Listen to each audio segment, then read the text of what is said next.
So hey guys, welcome to my channel. সবাই কেমন আছো? আশা করি সবাই ভালো আছো। তো এখন আমরা জাস্ট যাচ্ছি এতে, ওর নাম কি বলে, ওটাই কি বলে, হ্যাঁ, এখন আমরা জাস্ট যাচ্ছি মজ মাস্তি করতে। আরে কি বলতেছে সব,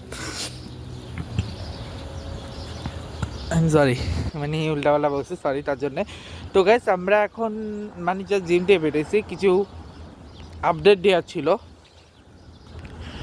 যে আমার হচ্ছে সামনে সামার ইচ্ছা আছে বাফেলোতে যাওয়ার। বাফেলোতে গিয়ে আমরা কিছুদিন থাকবো এবং আশেপাশে নায়াগ্রা সহ যা যা ঘুরে সব ঘুরবো। তো তার আগে তো আমি জব অবশ্যই করবো। এই যে 3-4 মাস আমি জব করবো, এই যেটা দেবো সেটা কিছু টাকা দিয়ে আমি আবার নিজে যে একটা ক্যামেরা কিনবো, তারপরে ওয়াটারপ্রুফ আর অথবা ফোনের যে ওয়াটারপ্রুফের কতগুলো ব্যাগ হয় না ওগুলো নেবো, যাতে আমি ব্লগ যখন করবো যাতে পানিতে থাকলে সমস্যা না হয়, যাতে আমি ওয়াটার পার্ক হোক বা ইয়ে হোক ওগুলোতে যেন আমি তোমাদের দেখাতে পারি তার জন্যে।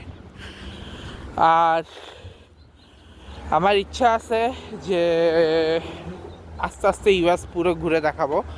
জর্জিয়া তেমন কিছু ঘুরি নাই, ফিলিয়ারিও হালকা পাতলায় ঘুরছি, বাট যখন আমি ড্রাইভ করবো, যখন আমি এরকম গ্রুপ পাবো তখন অবশ্যই করব, ঠিক আছে?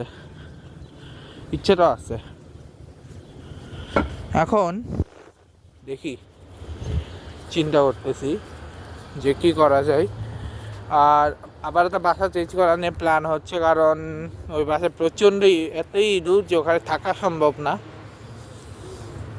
বাট তাও আগে কথা বলে সব কিছু ঠিক করতে হবে। আর আজকে আমি গেছিলাম হচ্ছে কার্বিনাস সব রেস্টুরেন্টে, সব জায়গায় গেছে কীভাবে অ্যাপ্লিকেশন করতে হবে সেগুলি আসি। 2টা জায়গা ছাড়া, কার 2টা জায়গা হচ্ছে ম্যানেজারের সাথে কথা বলতে হবে, আর বাকি যে জায়গাগুলো 2টা জায়গা হচ্ছে ম্যানেজারের সাথে কথা বলতে হবে, বাকিগুলো হচ্ছে অনলাইন অ্যাপ্লিকেশন। আর একটা হচ্ছে ফর্ম দিছে, ওটার সাথে গিয়ে কথা বলতে হবে, ঠিক আছে? তো এই ছিল বেসিক্যালি। বাট কিছু স্পোর্টস নিয়েও কিছু আপডেট আসছে, যেমন হচ্ছে নেইমার প্রথমে ব্রাজিল দলে ছিল, বাট এখন সে আর নেই। এবং বাংলাদেশ দল আজকে উড়াল দেবে ইয়ের উদ্দেশ্যে, ওর নাম কি, ভিয়েতনামের উদ্দেশ্যে। আর এখন যুদ্ধের পরিস্থিতি, আর এখন ইউএসএতে তেলের দাম অনেক অনেক অনেক অনেক বেশি হয়ে গেছে। আগে অনেক কম ছিল, বাট এখন অনেক বেশি দাম হয়ে গেছে যুদ্ধের পরিস্থিতির জন্যে।